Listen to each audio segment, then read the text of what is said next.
Hello, you wonderful people, and welcome to another episode of Super-Fanta-Fi. This being a show where we talk about TV shows of the supernatural, fantasy, and or science fictional genre. For today's episode, I'm going to talk about Undone, Season 2, Episode 7.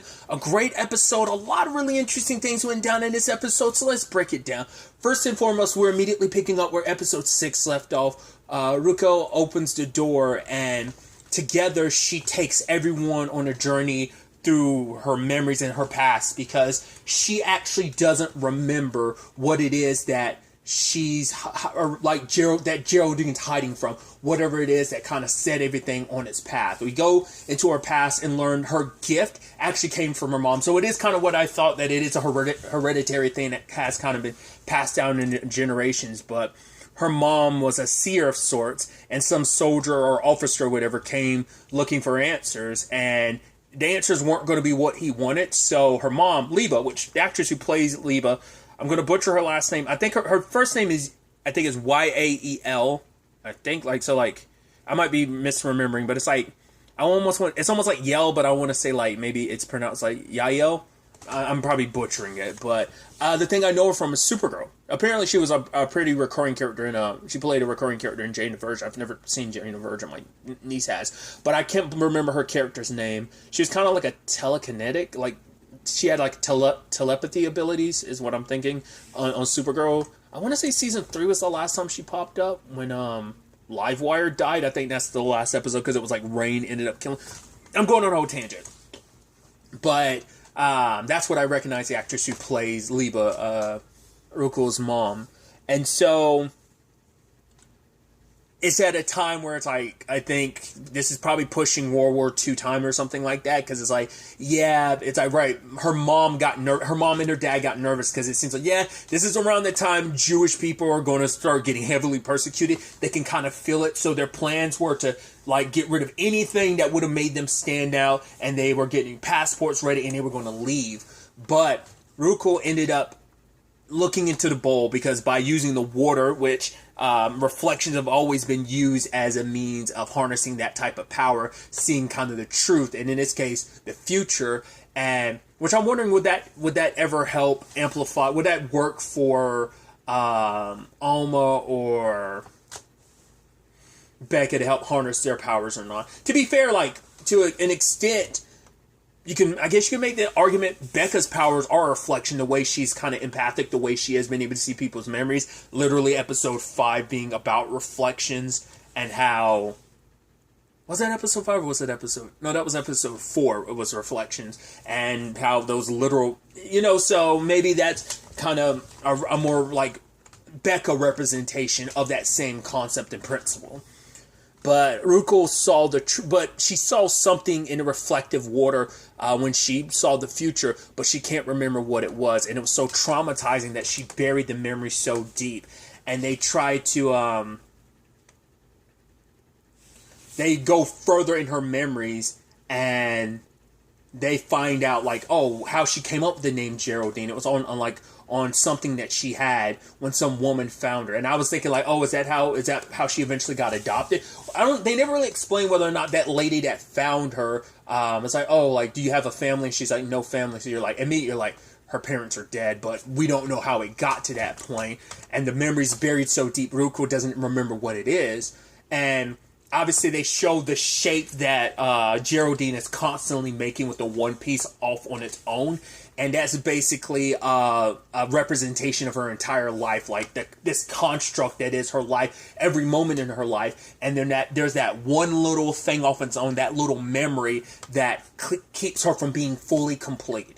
So she needs to reclaim that memory, but young Ruko can't get near Geraldine at all, because every time she tries to get close, they push her away, because she's a representation of, you were us when we were younger. You're a representation. You represent and encompass everything that we're trying to hide from, like our biggest regrets, our trauma. This young version of not Geraldine, but Ruko ended up being that representation, because it's this little piece of herself that's left as Ruko, because every other version of herself is Geraldine, because she doesn't want to remember the past, whether it was her, wedding day, or her at the hospital, or even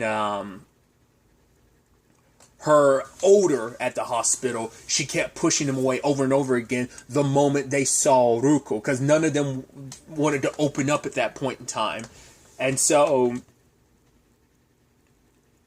going back to a younger memory, which kind of overlaps so many things that, obviously Geraldine seemed crazy to everyone else's perspective, but like she ends up smashing a TV in a younger year. This is back when Jacob and his brothers were super young, and Jacob like threw something to smash the TV too, because he's like, right, if Dad asks, I'm gonna say I did it, because that way you don't have to hold the responsibility for that. This way I can he's like, I can you won't have to be sent away again. And it is so heartbreaking to know, like, right, she's like, right, you always have a plan, don't you? And it's just like, even from a young age, Jacob did everything he could to help his mom, because he wanted to save her, he wanted to help her, and that's why it's understandable why he became so obsessed to the point he lost his mind. I mean, his mom dealing with everything in a way that no one else, because she's like, I know you can never fully understand this, but basically she was telling him, like, no matter what circumstances may be, and you might not be able to fully understand them, I'm always going to be here for you, and I love you. And that is such a hard thing for her to go through alone, because she didn't even have her mom's guidance to help her with, because her circumstances were different from her mom's, because it was just kind of always happening. At the very least with Liba, it seemed like she had it more under control, but part of me wonders, is it a byproduct of that trauma knocking her off kilter? And because that, just that 1% that's away from her, very much like, I'm going to use a weird example. If you've ever seen the show Preacher, spoilers, Jesse couldn't use the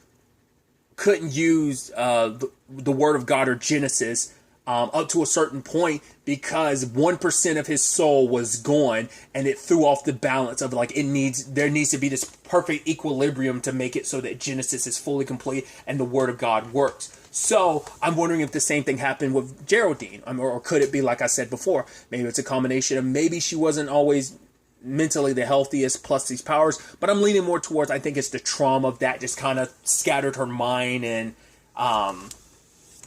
because once again, she thought she was crazy, and now, like, so once again, no one could understand what she was going through. She had to go through it alone, and I think that sinking into her own regrets and wanting to do what she believed was right. Now, going back, though, we recognize what happened. She didn't warn her parents initially about her vision. Well, because, interestingly enough, Jacob had to possess a younger version of himself to get his mom to talk about what happened. And she's like, right, my parents didn't make it to the U.S., but to America, but I did. And it was kind of like a last gift that they had kind of given me, or something, that I was able to live this life and have this life that I have now. And so, given the opportunity, Jacob and them go back, and Ruko tries to go back and warn her parents, because before she didn't, because she's like, right, my vision, it probably is not what really happened. And in that moment, she hid while the officers came and took her parents away, and she never saw them again. She waited for a couple of days, and then that's when she left. That's why she changed her name to Geraldine. That wasn't just to fit into the country, the U.S., but it was also because she didn't want to, holding on to Ruko would mean holding on to everything that was bad associated, because she blamed herself. It's like, if I had said something back then, I could have saved my parents, but I didn't. Even to the point when she saw that painting, she's like, wait, this isn't what happened. That red jacket, it's my mom's. Like, she was almost kind of, that picture of just everything being okay was kind of like her revisionist history. It was kind of like it was like, oh, you painted a different mural here to cover up what was really underneath the truth, because the truth is too painful. And all these years, for so long, Geraldine has blamed herself for what happened to her family. And so that's why I'm like, once again, I guess I can extrapolate some of that there as to why she said what she said about the Carlos thing. Once again, it is, maybe that's what it was, that you would think, I guess, because of her circumstances of wanting to leave the past behind, that was more so her justification. It's like, right, you have to leave a new life for yourself. Forget about the pain of the past. That was her main, because she was thinking like, right, you're doing everyone a favor by forgetting the past, because by drudging up the past, all you're going to do is cause yourself more pain, and you're going to just end up hurt. I don't think she was really thinking it through. She was just drowning in her own regrets and sorrows about her life, that, you know, she wasn't really thinking of like, right, this could be something that could help Camilla and Jacob in the long run. She was just going on from her own personal experience of, don't relive the past, don't hold on to the past, let it go, you'll be doing yourself a favor. But her trying to let go of the past, it didn't do her any favors, and because she kept drowning in it, because she could not forgive herself for it. And so in the past, Jacob was going like, right, I'm going to try. He tried to take possession of her father's body to try and get him to listen, because Liebel wasn't going to listen until Ruko's father listened. Until Ruko's father was able to convince them. And Jacob couldn't fully control him. And part of me wonders, is it a byproduct of, it's a little easier jumping into some version of yourself? Otherwise, it might also because like he's not nearly as strong as Alma or Becca, so he's having a little bit of a struggle doing that. But once again, you know, these are full-grown adults that aren't him. Because he kind of struggled, I think, a tiny bit, but not much when he was possessing himself. Like I said, maybe it's a little easier when you're possessing yourself, but we never saw it. But I think it's because Becca is stronger that she was... maybe she had an easier time, maybe not. But every time it wouldn't go right, it's like, right, let's take it back. Let's go back over and over and over again. And even when he does possess her father, they try to hide. They still get found out. It's like no matter what they do, it's almost like a fixed point, like it's meant to happen to some extent. And there's no escaping that. And Jacob is killing himself trying to do this. So Alma gets Geraldine and is like, right, you have to stop your son. Your son's doing everything he can to save you, and he'll kill himself in the process. Because in this last attempt, Geraldine ended up getting taken, and in that process, you're basically unraveling the space-time continuum. It would have been like you would have almost a Marty McFly'd yourself out of existence is kind of how I always, like, when you inadvertently kind of destroy your own existence, I just call it Marty McFlying yourself. I don't know if that's the same colloquialism that everyone would go for, but, you know, I think it's one that people would understand, like, okay, you kind of made it so you don't exist anymore, because Geraldine would have gotten caught, most likely killed. She would have never had Jacob, who would have never met with Camilla, and never would have had Alma and Becca, and this all would have gotten erased. So he's still trying over and over again, but luckily Alma was able to reach out to Geraldine. It's like, I get what you're going through, how much you hurt, you're blaming yourself, but you have to save your son. He's doing everything he can to save you. And Becca ended up possessing one of the other officers trying to stop Jacob. But ultimately they go back to just, right, because he kept trying over and over again. They ultimately go back to Geraldine still being hidden while her parents are taken away. And the older Geraldine is talking to her, being like, because Ruko was so alone amongst, like, this version of herself was so cast away. Every other version of her, once again, is Geraldine on, because this is Ruko. This is all that's left of her past, and they wanted nothing to do with her. So she was like, you know, Geraldine was alone and sad in her own way, but Ruko was off on her own. She didn't even have the other Geraldine, the other version of herself. This is a part of herself that she had locked away in her mind, so far, so secluded, so far away from everyone, and she was so heartbroken and so lonely. And Geraldine says that you have to forgive yourself, because there is nothing you could have done to save, you know, because she wishes that she could have, but at the end of the day, Geraldine's like, regardless of it, the life you were given, it turns out beautifully. I mean, look at this family you have. This is your family, and you don't have to be alone anymore, because we're there too. And every version of Geraldine shows up. And so in that moment, they all kind of come together, and in this moment, they rewrite history, because what was holding Geraldine back the entire time was not being able to forgive herself. That was what was driving her. That's what kept her in that way. And it changed so much, because Geraldine never went by Geraldine. She kept her name Ruko despite everything. She forgave herself, and the resilience to face everything that came her way. Things weren't going to be easy. but she found her way through. And how much that ended up changing, like, how her dynamic with, did she still struggle with her situations of seeing what she saw, all this time stuff and reality and stuff. She probably still struggled with that, and so it still came with its hardships. But having forgiven herself, I think, gave her the foundation and the strength to kind of move forward. Obviously, also knowing what the future held. So she was there through it all. Obviously, giving Camilla her blessing, like, no, you should bring Alejandro into the family, and they do, and her being there, being able to fully be even more of a grandmother, and being there when it seems like there's a little boy, Nicholas. I'm assuming Becca adopts. We don't know where her and Reed stand in this. Maybe she was like, right, me and Reed just aren't a good fit, so maybe they never met in this. Because I saw someone at the table, I was like, oh, is that supposed to be Sam? But it's like, no, I'm assuming that's that was Alejandro's significant other.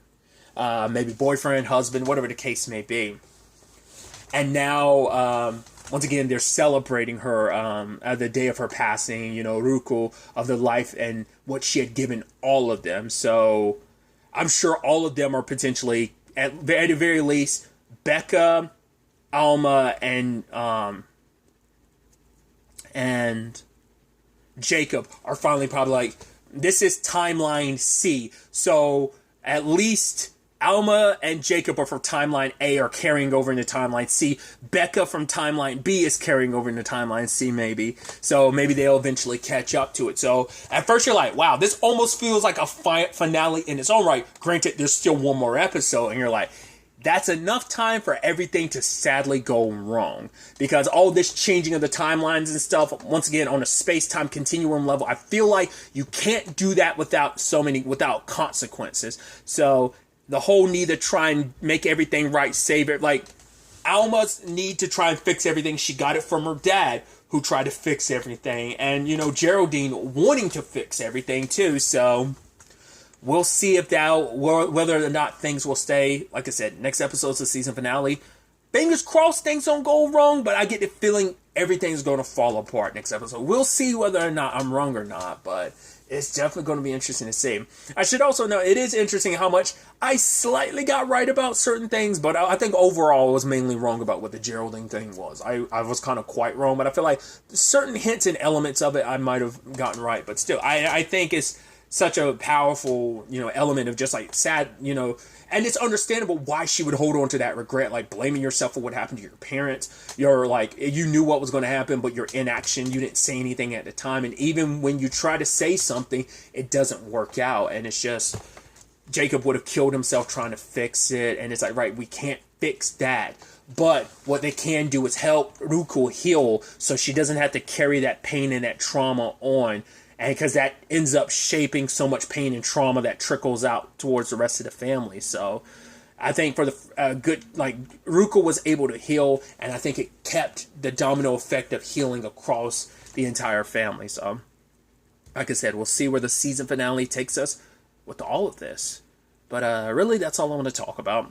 Till the next time we meet, be happy, be safe, live life to the fullest, and enjoy it. Good day, and goodbye.